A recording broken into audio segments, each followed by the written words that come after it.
Hi guys, welcome back to another episode of Train Simulator Classic, aka Railworks. And today we're going to be taking a look at the Southern Bulleid Light Pacifics by Bossman Games.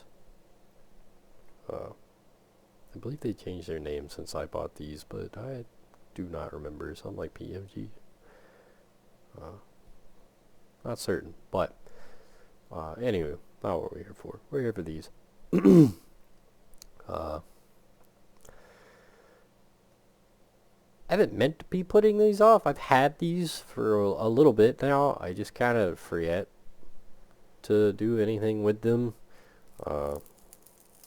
Largely because I do get a little mixed up when multiple brands do the same model.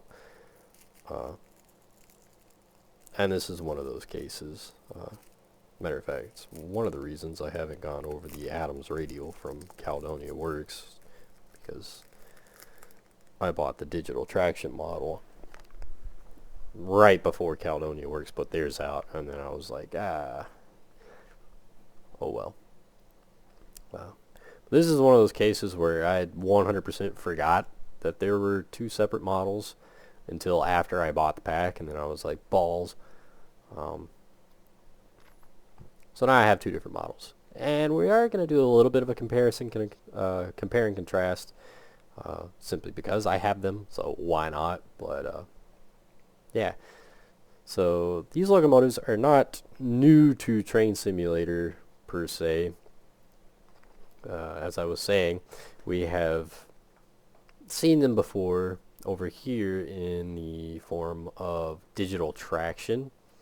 They produced these models a hot minute ago, quite a long time ago, and then Steam Sound Supreme re-released them on their website with their sound pack.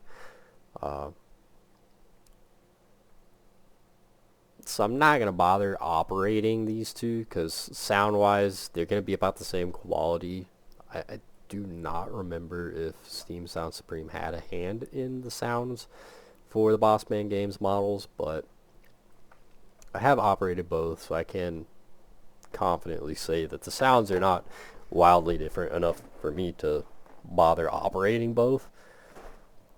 But they are definitely different. So, why not go over them? But, a little bit on the history of these locomotives, if my notepad will load. They're informally known as spam cans or flat tops. They're air smooth 462 Pacific steam locomotives designed for the Southern Railway by its chief mechanical engineer Oliver Bulleid. They were among some of the first British designs to use welding in the construction process and to use steel fireboxes, which meant that components could be more easily constructed under wartime austerity and post-war economy. These were built between 1945 and 1951, so not quite a World War II design, albeit World War II obviously had an influence on the design. They're very simple locomotives. The construction process is relatively simple for a steam locomotive. But World War II was pretty much winding down by the time these locomotives were built, so it's almost unneeded, but it still produced a pretty iconic looking locomotive for Southern.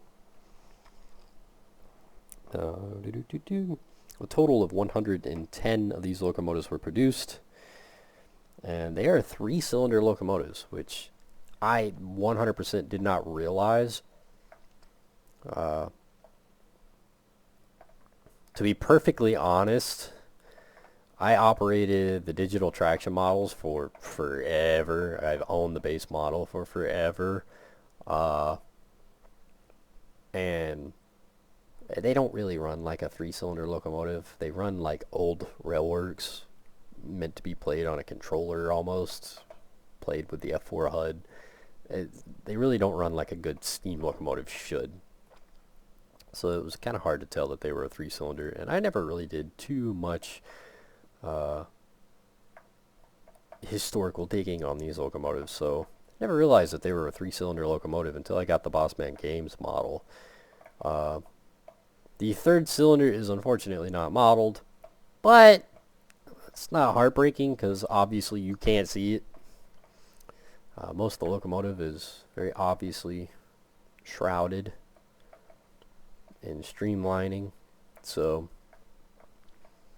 it's not particularly heartbreaking, but the sounds do match a 3-cylinder locomotive, and it does run like a 3-cylinder locomotive, a lot better than the digital traction model does. And in that is where your wildest difference is going to be between the BMG models and the DT models, is their physics and their function. The Bossman game models are far more interactive. They're far better simulated. They are much, much more in-depth. Their physics are way better. It's mostly, granted, it's more the internal rather than the external that makes a huge difference between the two, but it is noticeable. And for anybody that enjoys operating a steam locomotive in train sim the right and proper way that a steam locomotive should be run, you'll play the BMG model and you'll never look back at the DT models. If you play with the F4 HUD, you're gonna want to stick to the DT models. It's just kind of the simple way to put it. But that is really the biggest difference that I've known or noted between the two brands. Otherwise, they're not wildly different. Again, they're very obviously streamlined, so a lot of your internal detail and whatnot is not plainly visible, so there's no point in modeling it, so there's not a whole lot to go over externally.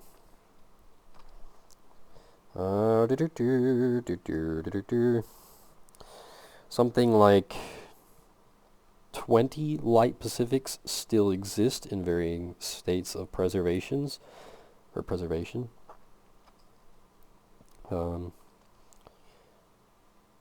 These locomotives were rebuilt at some point, if I remember right.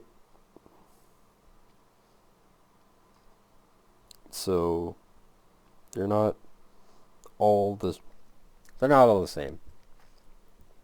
No two locomotives are exactly alike, which is kind of neat in and of itself.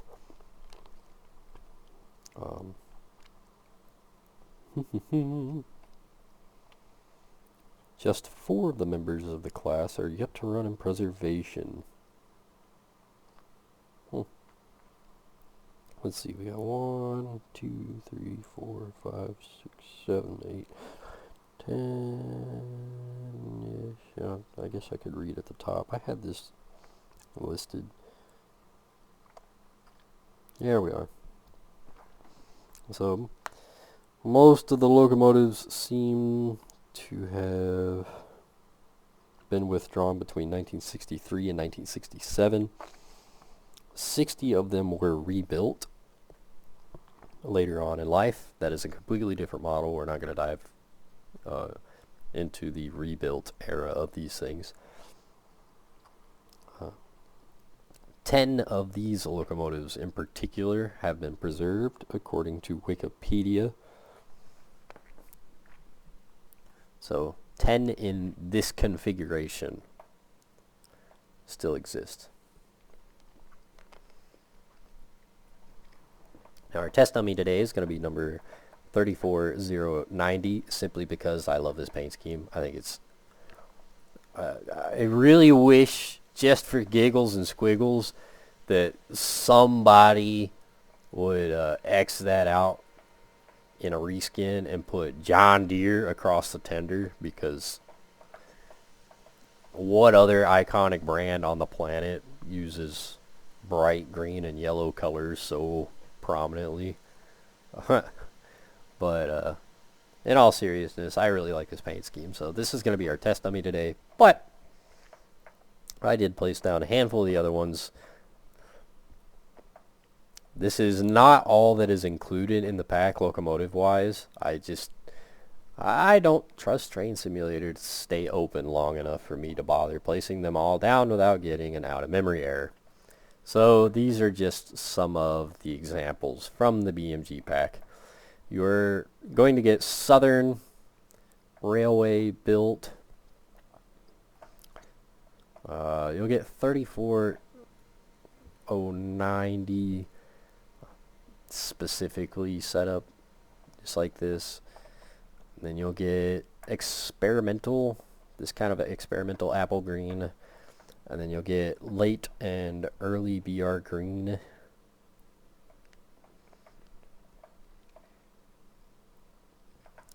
As well as a Stainer 4,000 gallon, 4,000 ton, 4,000 gallon, I believe. Yeah, 4,000 gallon tender that was part of an experiment. Details across them all will change. Details are changeable. So let's see if I can find, aha. So key features per Precision that's who they've changed their name to, Precision Locomotive Developments, PLD. But anywho, per their website, all 110 examples of the SRBR Bulleid Light Pacifics are modeled, including the West Country and Battle of Britain classes. Authentic audio recorded from surviving locomotives. 8 liveries: SR malachite green, BR malachite green, 1948 exchange trials, with 34090 specifically, as I already pointed out, BR experimental apple green, BR green early, BR green late with rebuilt tenders, BR green with air brakes. And then you'll get 4,500 gallon tenders, 5,500 gallon tenders, and the 4,000 gallon exchange tender for the 1948 trials.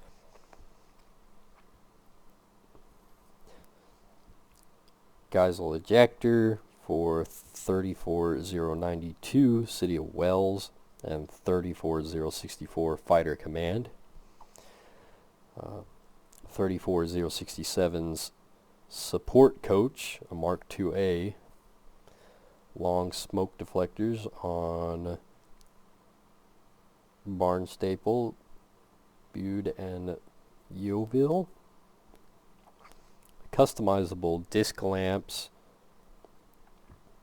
high intensity lamp for modern mainline running, a selection of 40 headboards including the Golden Arrow, the Atlantic Coast Express, the Cunarder, Devon Bell, the Cathedrals, customizable logo numbers controlling the following features: number, shed plate, lamp codes, nameplate color, nameplate or no nameplate, locomotive condition. Realistic performance, dual brake functionality, vacuum brakes, BRATC, AS simulation, and all the bells, buttons, and whistles that I can play with.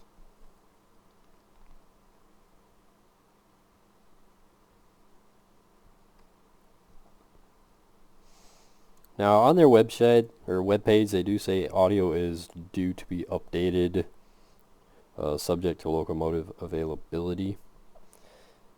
I don't know how long this pack has been out, so I don't know whether or not that is up to date on their page. I would assume so, given that Bossman Games has changed their name and completely redid their website, it looks like. So, you know, there's that. Don't know for certain.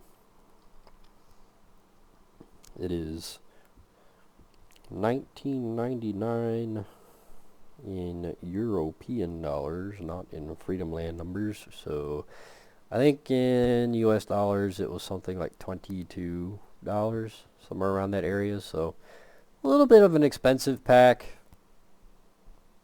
but you are getting a ton out of it. So bit of a give take. Detail wise, they're pretty nice. I won't lie, there's some things that Digital Traction did better. Right off the bat, I don't like these rivets. Whatever these 2D rivet thing looking. I don't like these. The texturing is actually really good overall. Of course, I love the plate here. It's kind of cool that it's a flat plate on a rounded curve, and that is modeled.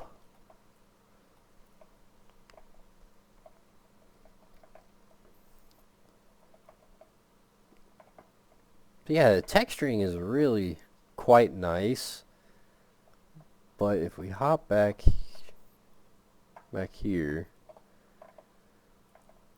Digital Traction, I think, modeled more. You know, there's things that didn't do quite well, like the plate here obviously looks better on the Bossman Games model, but Digital Tractions, granted, they're not rivets, they're very obviously bolt heads. Whereas the Bossman Games, I believe, is supposed to be rivets. And the panels themselves look a lot better on the Bossman Games. But credit where it is due, I do think the actual modeled bolts look better. I get it, rivets versus bolts, but I just, this is very Trains-esque looking. It's not as good in my opinion. But the texturing is definitely better. The texturing on the Digital Traction models is definitely older, and it's very obvious. It's not as crisp. Yeah, that logo actually looks pretty good here. The Southern Railway over here is not quite as crisp. The overall model actually doesn't look half bad between either one of them. Again, you're not going to notice a huge difference detail-wise. It's all going to be in the physics and actual operation of the locomotive.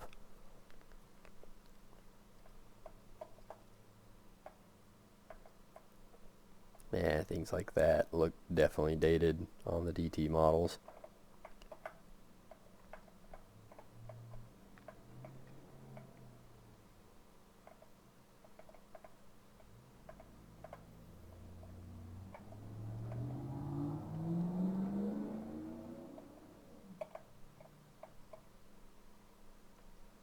Now again, details will change depending on the locomotive that you choose. So what all those little details are, couldn't say.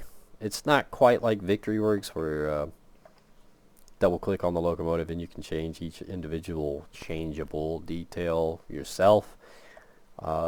You can change up some things in that same manner. You double click on the locomotive, a little flyout comes out, and you can change some stuff. But it's definitely not as in-depth as Victory Works' items. But, oh well.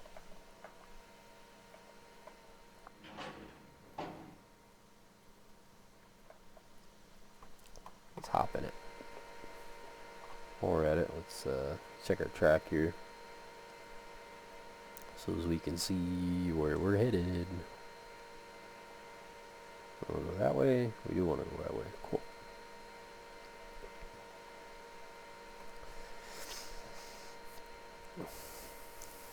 Inside the cab looks pretty darn good. And again, they're highly interactive locomotives, so, you know, you get doors. We got our handbrake. Driver's seat. Sliding cab windows. Sounds are pretty nice. I do like those. Let's see. Got a real wacky reverser. So you gotta hold the E key, which unlocks it.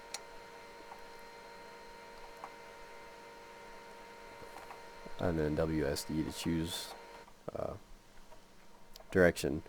I don't believe anything is really modeled. Yeah, no. You really wouldn't be able to see it. Let's see, we got our cylinder cocks. I don't believe the front window opens. No. Cab roof. Sounds pretty good. There's our whistle.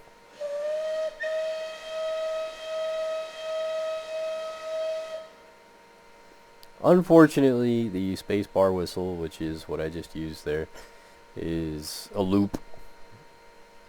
A very noticeable, like 3-second, 4-second loop. Not particularly fond of that. I like to be able to play the whistle on my own. The sound itself is pretty decent. I mean, I do like the sound itself. I don't like having looped whistles like that. B. We'll play a short whistle. Control space. Control B. Shift space. Shift B. Doesn't do anything. Got our number 1 and number 2 isolation valves, steam heat pressure, brake isolation valve. We don't get those. I'll go ahead and crack the throttle a little bit so we can start pushing steam out of our cylinders.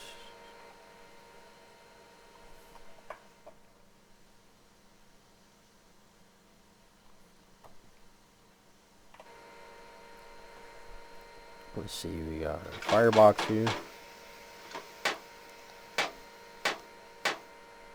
Doesn't sound half bad. Huh.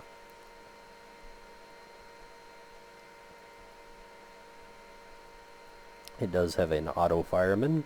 The auto fireman works for the fire. That's it, period. You do still have to pay attention to your water. See, turbo generator.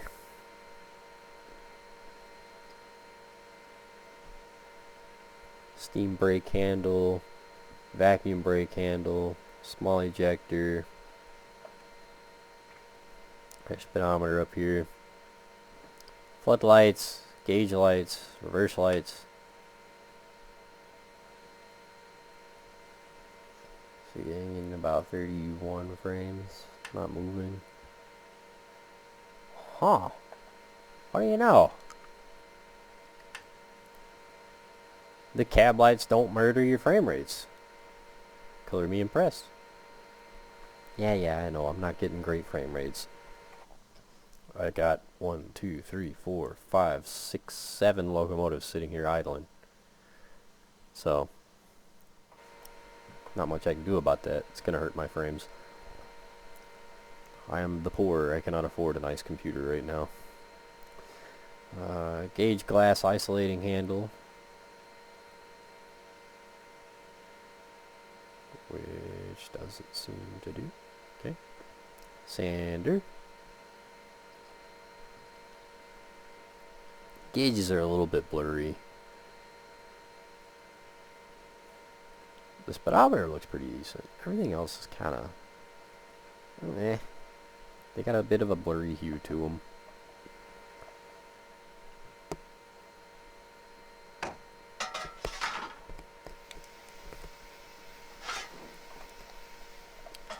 Have the firemen start building up some pressure for us.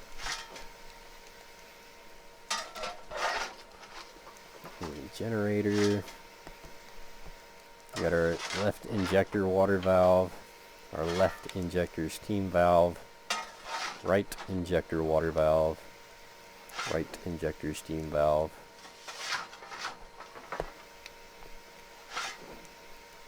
It's kind of odd that they're there underneath the seat like that.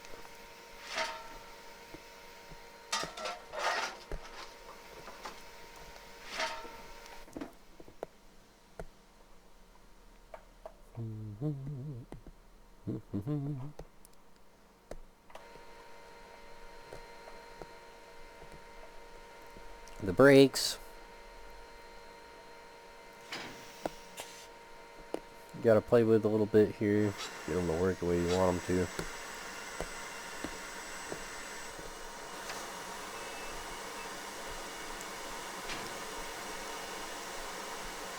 Open up your small injector.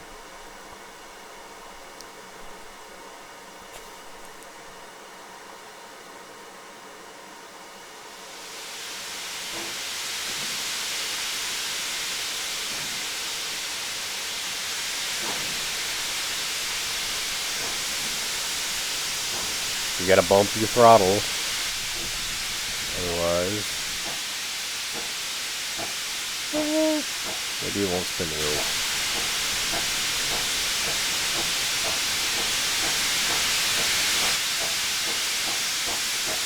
Why is cylinder caution loud?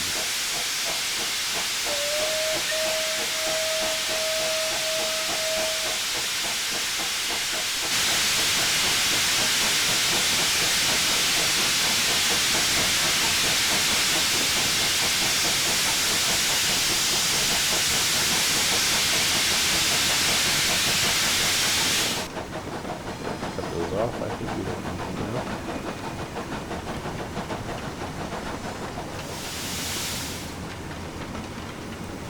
Now, as far as the brakes go, again, we got vacuum brake on one side, steam brake on the other. You are going to want to leave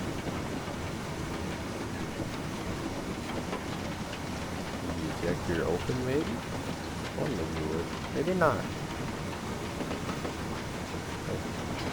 I don't believe... Yeah, I don't believe that there's a running mode on the brakes.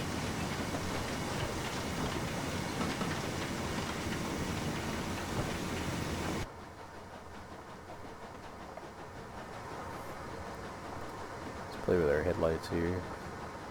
So control 1, control 2 will change your headlights.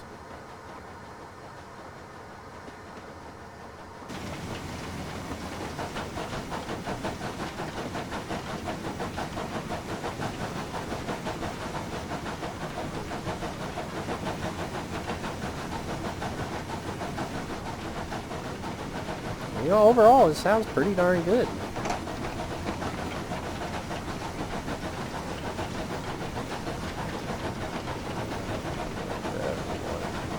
There we go.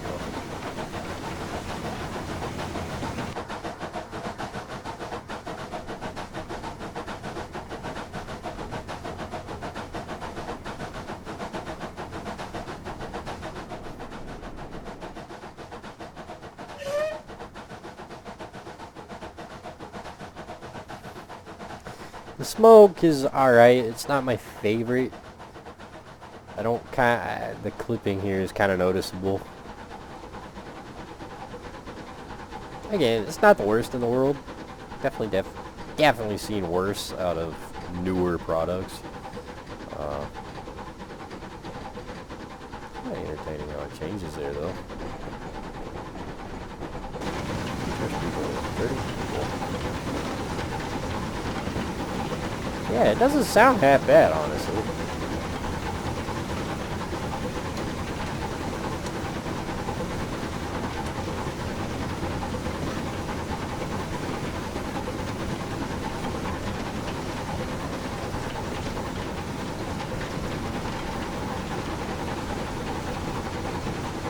Of course, I've never been around one of these in real life, so I couldn't tell you what it's supposed to sound like. I can only go off of videos, but I think it sounds pretty darn good.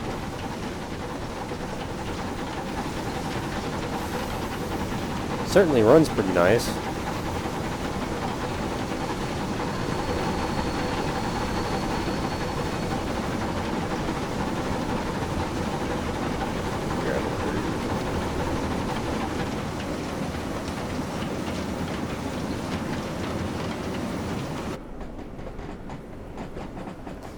I couldn't tell you what map we're on. I'm not dead certain. I believe it's something like South Devon.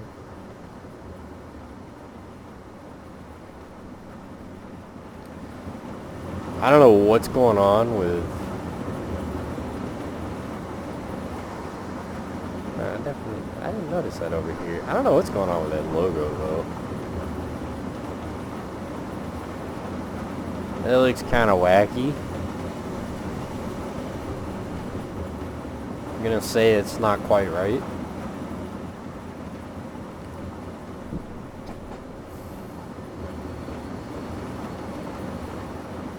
Certainly rolls nice.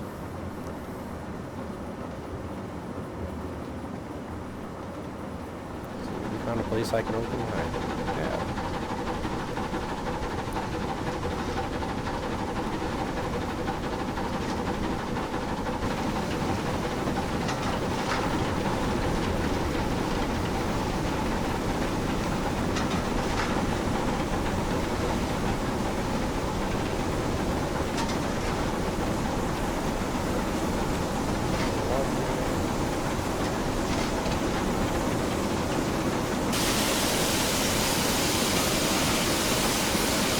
I do not know if you gotta play with the question mark.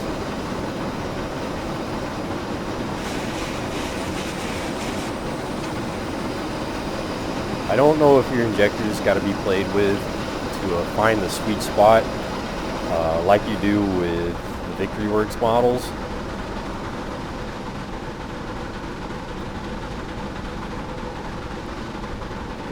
Already? Nice. Granted, we're going downhill, so it's kind of expected.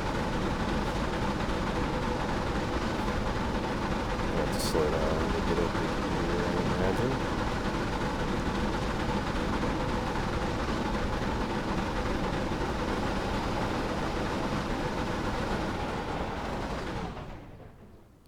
Let's run up here, get a little bit of distance. Goodness, my computer is having time.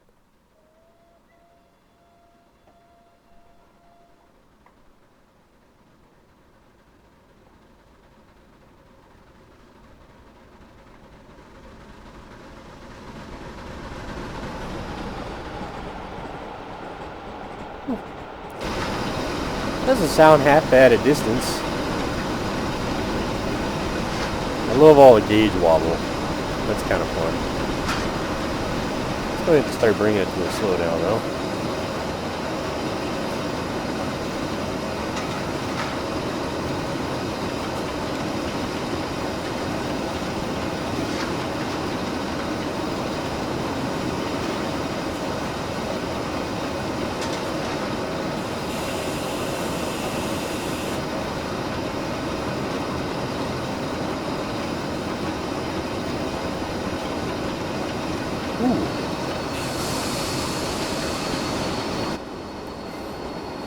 Like a 30-mile-an-hour spot should have been a little further back there.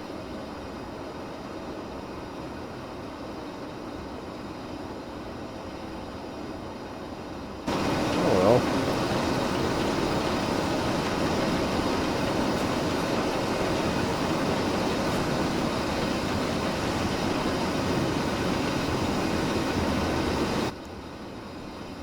Unfortunately, it doesn't look like we can lock up the brakes. That's kind of sad.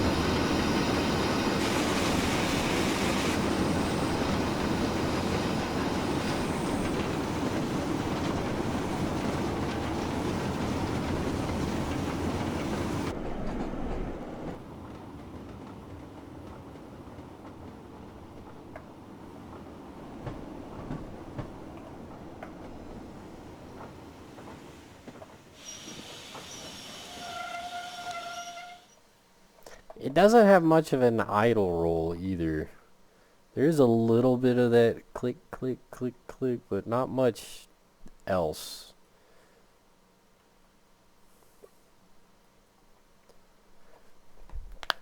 But yeah, there it is, guys. The as I almost wreck rolling around a corner, but there it is. The Bossman Games Bulleid Light Pacifics.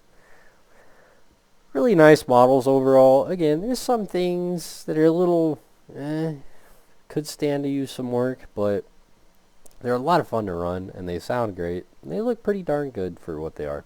So definitely go check it out. Link in the description to BMG's website. Hope you guys enjoyed the video, and I will see you next time.